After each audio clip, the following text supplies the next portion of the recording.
Oi pessoal, tudo bem? Ralph Peter com você novamente, programa Livros em Revista, que vai ao ar toda quarta-feira, às 19 horas, pela nossa BCC Television. Bola, cebola, quer parar de mexer a cabeça? Bola, cebola, Television. Que sempre tem o firme propósito de levar até vocês um bom entretenimento com um elevado teor de cultura. Cultura hoje que vai transcender um pouquinho, que nós vamos falar de uma pessoa, ou com uma pessoa, melhor dizendo, que exerce uma série de atividades, principalmente uma com uma certa benevolência e com muita relevância. Nós vamos conversar com a Liliane Rocha, que tem o currículo dessa mulher, é uma coisa extensa, depois a gente passa para ela. Antes eu quero agradecer novamente a Betânia, a Luciana, o Márcio, que como eu falo sempre, sem eles nós não estaríamos literalmente no ar. Maria Estela Guedes, que a partir do seu site www.com, situado em Lisboa, e mais agora o Facebook, stella.guedes.56, que nos insere, nos abre literalmente portas e janelas de todo o universo lusófono, e eu espero sempre merecer a confiança de vocês todos. Também agradecer à jornalista Edi Boscolo, que através da sua pertinência, da sua força de vontade, conseguiu trazer essa mulher ao programa, que realmente é super atarefada. Edi Boscolo, muito obrigado. Quem quiser falar com Edi é edi, com y, boscolo@gmail.com, uma grande jornalista. Então vamos lá, Liliane Rocha, que está dando o prazer da presença e a honra, diga-se de passagem. Mestre em Políticas Públicas pela Faculdade de Fundação Getúlio Vargas. MBA Executivo em Gestão de Sustentabilidade, também pela GV. Gestão responsável pela Fundação Dom Cabral. Forte essa Dom Cabral, né? Muito bom.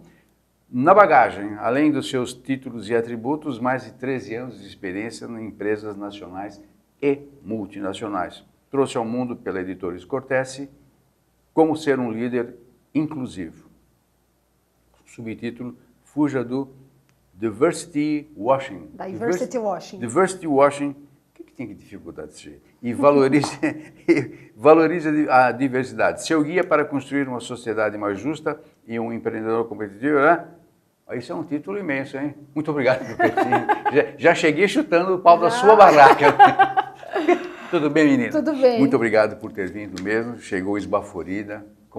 Pelo jeito deve ser teu hábito, né? Você é muito inquieta, né? Pelo visto. Sou um pouco agitada. Ralph, antes de mais nada, eu queria agradecer a oportunidade de estar aqui com você. Tenho acompanhado seus vídeos na internet. Acho que é um trabalho... foi você, então?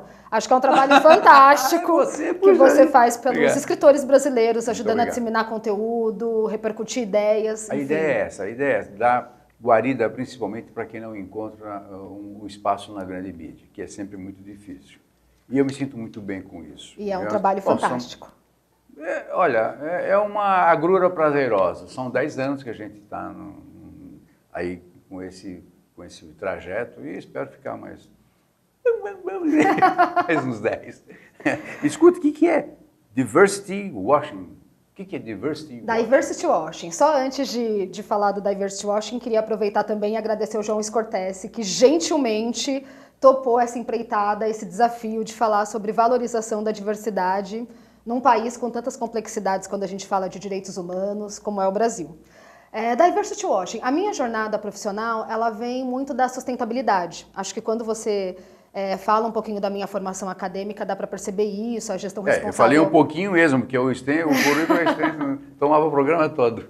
Mas fiz o MBA de Gestão para Sustentabilidade na FGV, fiz o curso de Gestão Responsável da Fundação Dom Cabral e trabalho na área de sustentabilidade há 13 anos, em grandes empresas. E na sustentabilidade a gente tem um termo que chama greenwashing, que algumas pessoas até traduz para lavagem verde, mas que é um termo que ele diz respeito à apropriação que algumas empresas fazem dos conceitos de preservação ambiental e inclusão social, sem que necessariamente elas tenham uma atuação consistente, uma atuação séria, mas posicionando-se como se tivesse esses atributos. Ou seja, uma fraude, é a impressão minha. Você não quer usar o termo, mas é isso. É uma fraude, é uma espécie de fraude. É uma enganação, digamos assim, nesse sentido de que você diz que é algo sem que necessariamente seja. Você coloca uma capa, mas dentro não tem nada. Exato, exato. E daí Nunca tinha pensado nisso. E é um termo super usual, que é essa questão da lavagem verde do greenwashing.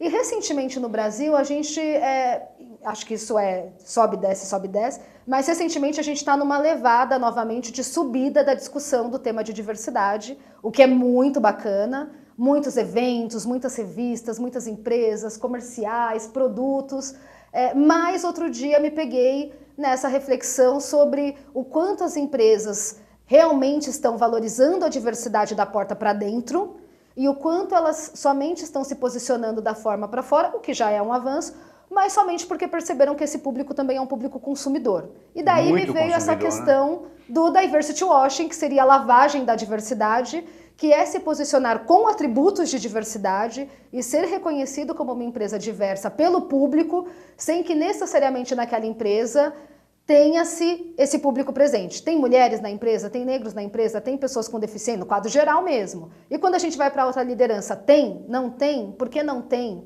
Né? Então eu faço um comercial e me posiciono como se tivesse, mas não estou fazendo com seriedade da porta para dentro. Porque justamente eu estou me colocando agora no lugar de um empresário que gostaria de entrar no âmbito da diversidade.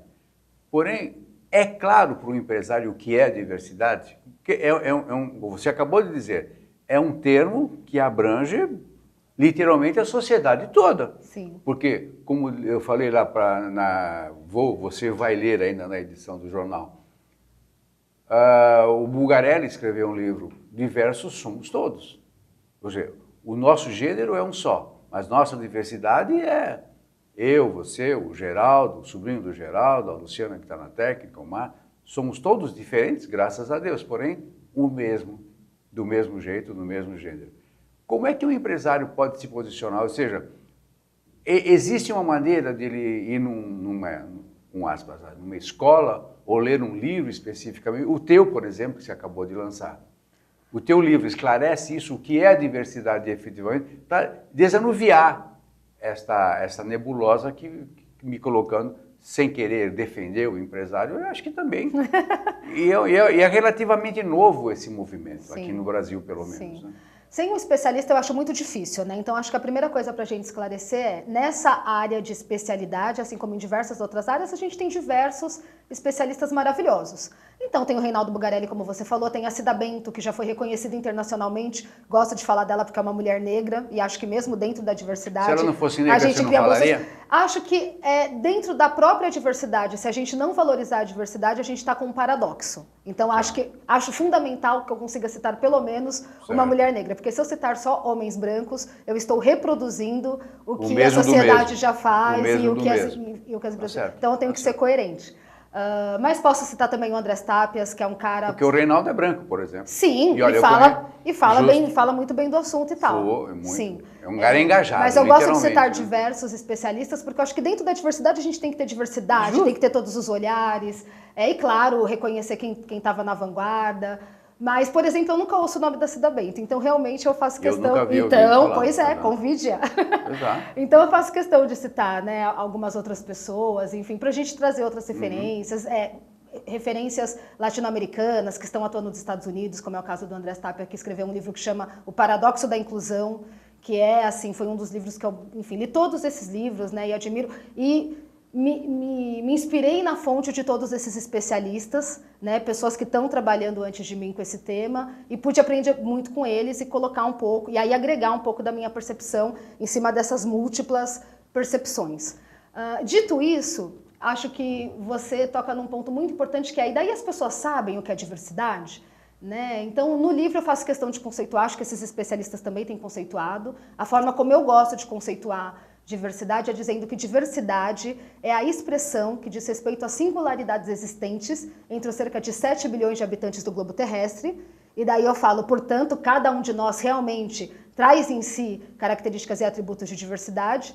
Se cada um de nós traz essas características, o Andrés Tápias, ele fala uma coisa muito interessante, que ele diz que cada um de nós é multidimensionalmente diverso. Porque a gente normalmente encerra só numa caixinha, né? É mulher, é negro, e na verdade as pessoas têm diversas dessas características em si que vão dialogando, né? E vão construindo o ser. Biologicamente, inclusive, não é só no externo, né? Perfeito, né? E são características que eu acho que vão construindo o nosso ser. Então, multidimensionalmente diversas. Por que a gente fala de valorização da diversidade? Porque a gente fala de construir ambientes e possibilidades para que todos sejam igualmente capazes de concretizar um potencial, na nossa sociedade nem sempre isso acontece, e de atingir um objetivo, também nem sempre isso acontece na nossa sociedade. Por isso, nós temos falado de grupos de diversidade, daí tem 6 grupos que têm sido muito trabalhados, que é a questão da mulher, do negro, do LGBT, da pessoa com deficiência, do geracional e da religião. O que é geracional? Idades, né? Jovem, tá. Público jovem não tem acesso, público idoso não tem acesso, público... Então, como que a gente olha essas gerações que cada vez mais, com a ampliação da vida humana na Terra, convivem entre si, né? E tem que conviver também de forma harmônica e tal, e que, portanto, são grupos que ao longo da história da humanidade têm sido alvo de tratativas, de estudos, de indicadores. Então, qualquer um desses grupos que você vai olhar, você vai ter uma gama imensa de estudos da McKinsey, da Bain Company, do valor econômico. E aí a gente tem traduzido essa linguagem, esses estudos e um pouco dessa percepção de humanidade para as grandes empresas e para os executivos e tudo mais. Então, acho que essa tradução, né, com que você fala, realmente, nem sempre o executivo, né? Sim. Acho que o importante é perceber que assim como eu preciso de um advogado, assim como eu preciso de um contador, assim como, né, eu preciso de um especialista em diversidade, dentro ou fora da empresa, me ajudando a tratar esse tema de forma metodológica, com conceito, com conteúdo e por aí vai. E aí você criou a gestão Kairos. Eu criei a gestão Kairos, esse termo... Kairos. Quando a primeira vez que eu li Kairos, mas não é, você me repreendeu, não é Kairos. O que significa? Kairos, né? Kairos, eu conheço essa palavra desde 2003 na graduação na faculdade. A gente descobriu esse termo, ele virou o título do nosso trabalho, do grupo experimental da faculdade. Ele é um termo da origem do grego, né? Então um pouco anterior às referências que as pessoas têm trazido, que é um tempo em antítese ao tempo de Cronos. Então o tempo de Cronos é o tempo do cronológico, passado, presente, futuro, e o tempo do Kairos é o tempo do momento oportuno, de quando as coisas têm que acontecer, do tempo contado com a batida do coração. Então aquele tempo onde as coisas realmente têm que se dar. E eu gosto muito dessa coisa do momento oportuno, né, onde as coisas... eu brinco que acho que a minha vida é uma grande sucessão de Kairos. Talvez se olhasse a trajetória de onde eu vim, como eu construí minha carreira, talvez não fosse para eu estar aqui hoje, mas tudo foi acontecendo de forma muito oportuna para que eu estivesse aqui hoje. E aí eu fundei a gestão Kairos, trazendo essa pegada de metodologia, de indicadores, para falar com grandes empresas, com governos, com organizações sociais, que é um pouco do público que eu tenho abrangido, sobre sustentabilidade, que é um tema que eu trabalho historicamente, e sobre diversidade. E o empresário, deixa eu deixar bem claro uma coisa para você, isso não é um merchan, isso vem acontecendo aqui, é que felizmente pessoas como você se incomodam em fundar entidades como essa justamente para clarear todo esse sistema. Então, o empresário liga para você e fala, olha, eu quero que, não sei se é assim que funciona, eu quero que você venha aqui e dá uma verificada para ver se eu estou ou como eu posso me enquadrar na gestão, numa gestão sustentável, tarará, tarará. Quando ele faz isso, você vai até a empresa dele. Existe alguma... como é que eu posso te dizer, alguma facilidade governamental, ou existe algum subsídio governamental para que as empresas, além do gesto humanitário, que é difícil para uma empresa ter um gesto humanitário, pode até acontecer, ele possa se sentir incentivado a contratar o teu serviço ou de outrem, para que a empresa dele se enquadre dentro desses objetivos todos? Tô lembrando aqui da aula de políticas públicas comportamental, né? Incentivos. Incentivos públicos, eles podem ser pelo amor ou pela dor, né? E imediatamente eu lembro mais rapidamente daqueles que são... Eu fico imaginando o teu professor na sala de aula. Coitado, você deve machucar o professor. Não para! E acho que os incentivos pela dor são aqueles que a gente lembra com mais facilidade, né? Então tem a legislação, que é de 1991, por exemplo, que diz que empresas com mais de 1.001 funcionários têm que ter 5% de pessoas com deficiência no seu quadro. A gente sabe Isso é hoje... a dor. Isso é a dor. Porque se não tiver as pessoas com deficiência no seu quadro, no percentual adequado, no caso mais de 1.001 funcionários, 5%, você é multado. Você recebe um termo de ajustamento e conduta e tem que pagar multa por dia por pessoa com deficiência que você não tem na empresa. Então é um estímulo que te leva pela dor. Bom, se eu não fizer, né? Agora, estímulos no sentido de, como a gente tem, por exemplo, né, na lei cultural, de ter um Isso, recurso a mais, tem alguns, né? A gente tem, por exemplo, o PRONAS e o PRONON, que são linhas do governo que ajudam em projetos com dedução do imposto de renda, né, para projetos de pessoas idosas e para alguns projetos de pessoas com deficiência, mas eles são muito pouco disseminados, né? Poucas pessoas conhecem a legislação de 91 do 5%, que é o impulso pela dor, e menos pessoas ainda conhecem esses recursos e mecanismos como o PRONAS e PRONON, que são 2 meios de você conseguir uma captação de recurso, se você está do lado da organização social, e se você está do lado da empresa, de você apoiar um projeto conseguindo realizar mecanismos de dedução do imposto de renda. Então a gente tem alguns processos no Brasil. Ótimo. Então, está avançando, em resumo. Está avançando. Está avançando. Tá avançando. Pela dor ou por amor, está avançando. Sim. Já é alguma coisa. Existe uma rede de restaurantes de estrada, dessas de estrada, acho que é Lago Azul, Pato Azul, uma coisa dessas aí, que eles admitem para servir no balcão crianças, meninos, né, com síndrome de Down. E eu fiquei impressionado com a maneira, com a destreza desse pessoal, o carinho com que eles tratam o público, muito. Você via crianças abraçando e tal, não sei o quê. Eu acho que esse tipo de atitude deveria permear um pouco mais para aceitar pessoas desta natureza, porque quando você fala de deficiência física, você também abrange um espectro miserável de grande. Sim, Né? verdade. Dizer, a lei não especifica, deficiência física é isso, é isso, é isso, é isso, deficiência mental é isso, não fala isso.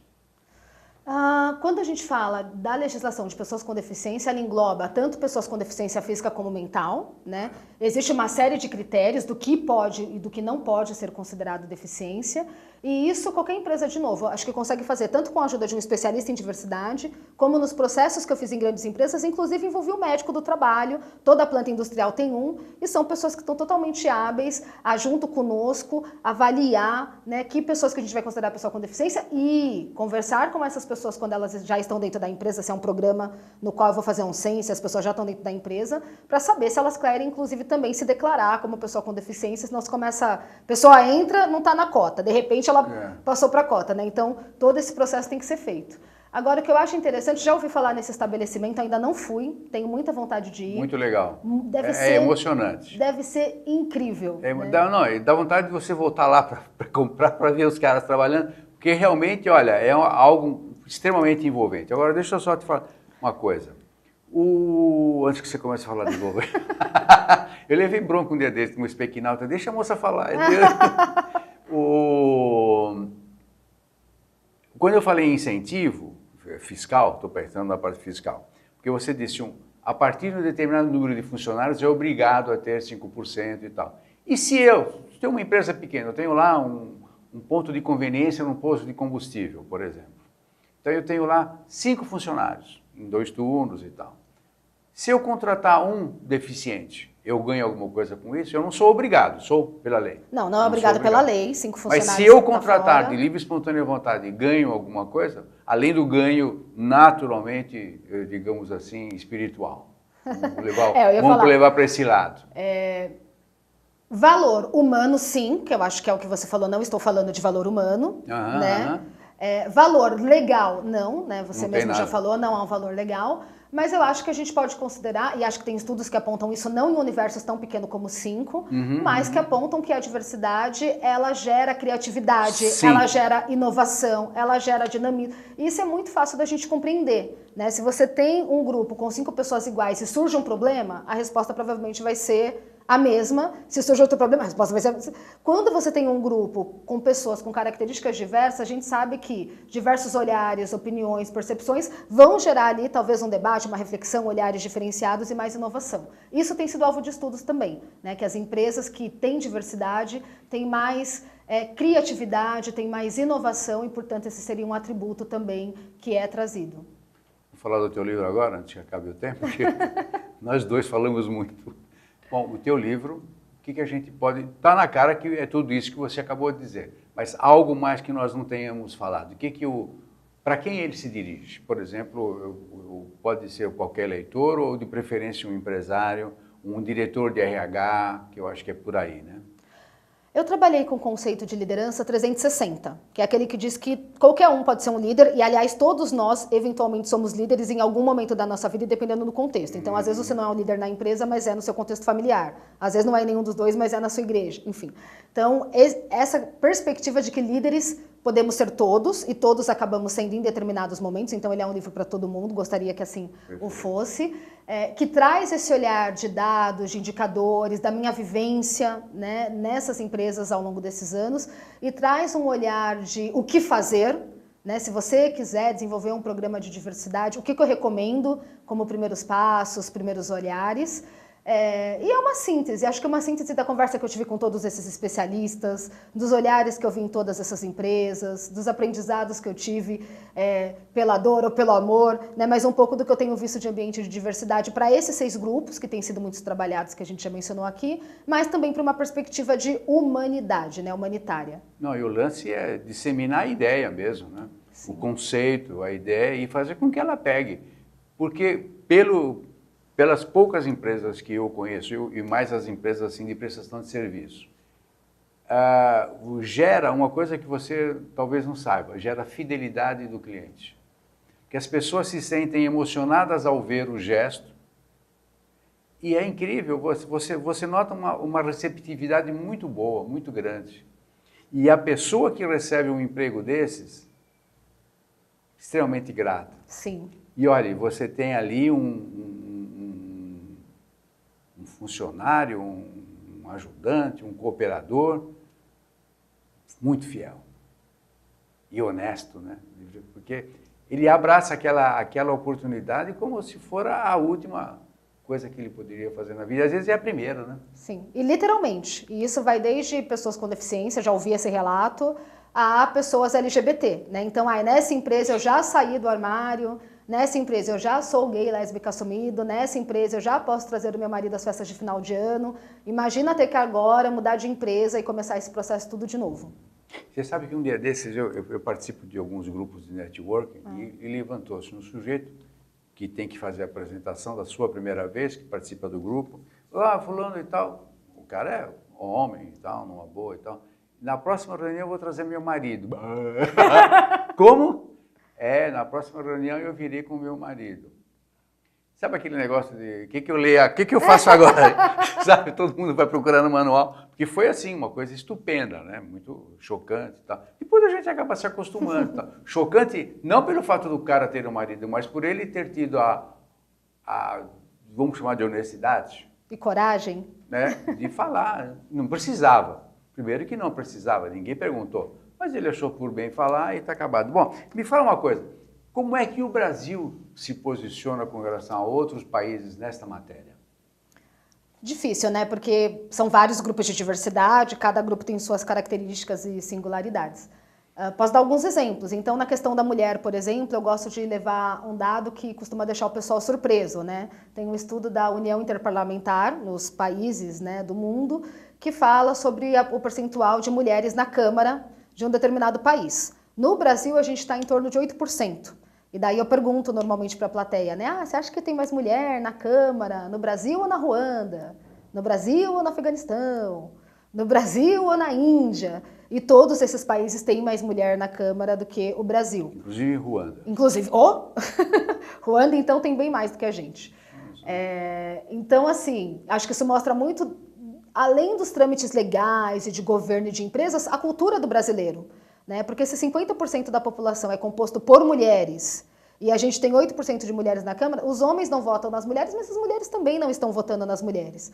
Então, acho que esse é um cenário de Brasil... Que é estranho, né? Que é estranho, né? É uma idiosincrasia miserável, porque, escuta, se você precisa colocar mulher lá, por que mulher não vota? Exato. Aí o homem se sente, se nem vocês votam em vocês, por que eu vou votar? E olha, e é interessante como mulher é geneticamente muito mais honesta do que o homem, né? Quando a gente, no comércio, tem que falar com um comprador, me desculpem os compradores, mas isso é o que é uma generalidade. Quando você vai ter que falar com um comprador, você sabe que já tem algum no preço para colocar no bolso do cara. Com mulher você nem pensa perto sobre isso. Você simplesmente não pode nem pensar, porque mulher é honesta.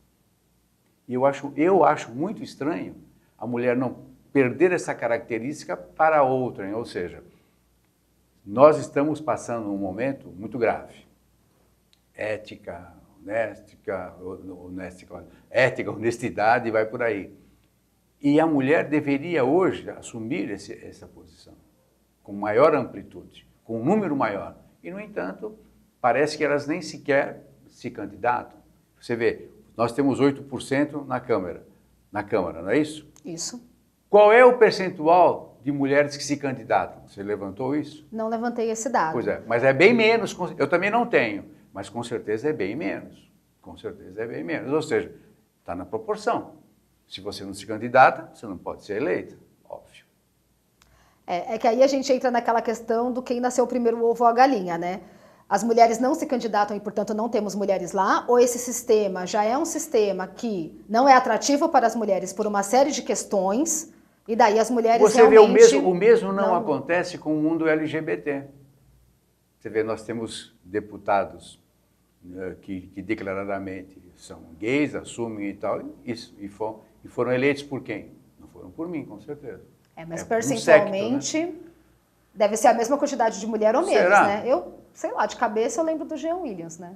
Foi o que me veio à mente. Que é uma grande também. referência também, que é um cara também muito bacana. Mas eu fico pensando, percentual, nessas últimas eleições, a gente teve em São Paulo, por exemplo, vários candidatos homossexuais, transexuais, e eu fiquei naquela expectativa, né, de que a gente... E não emplacou, né? Não. Que estranho. Né? Tinham candidatos, mas não foram eleitos. Então, acho que Bom, em suma, você tem um trabalho muito grande pela frente ainda. Eu e um grupo de pessoas, nós estamos juntos. Temos um trabalho para todo mundo que trabalha com esse tema. E eu desejo, sinceramente, que vocês tenham muito sucesso, porque é o mínimo que a gente pode querer, né? Sim, vamos juntos. Não, pode contar conosco, diga-se, nossas portas estão... Eu sempre falo que nós não temos viés de cor, credo, raça, nada disso. A única obrigatoriedade para sentar-se nessa cadeira é a honestidade e um bom conteúdo. E você, literalmente, tem os dois. Além do que, tem uma personalidade muito forte, marcante. E eu espero que as forças benfazejas te mantenham assim. Isso significa que nós já estamos encerrando o programa. Você percebeu? Percebi. Como você é inteligente. Percebi. Obrigada, Ralf. Obrigado. Só posso agradecer por esse espaço de reflexão e debate. É sempre maravilhoso poder Você abrilhantou o nosso espaço mesmo e tomara que recebamos pessoas do teu quilate, porque nós estamos precisando, não só nessa área da diversidade, mas em todas. Muito obrigado por ter vindo. Obrigada mesmo. Nós conversamos com a Liliane Rocha, que escreveu o livro. Qual é o nome do livro? Como ser um líder inclusivo. E o subtítulo você não tem coragem de falar? Fuja do Diversity Washing e valorize a diversidade. Que eu espero... Que, olha, não é um livro de grosso calibre, mas tem muita profundidade e ela demonstra, em cada linha, ser a senhora, literalmente, da matéria. Muito obrigado. Obrigada Muitas mesmo. felicidades. Pessoal, muito obrigado pela paciência, audiência e até a próxima semana. Tchau, tchau.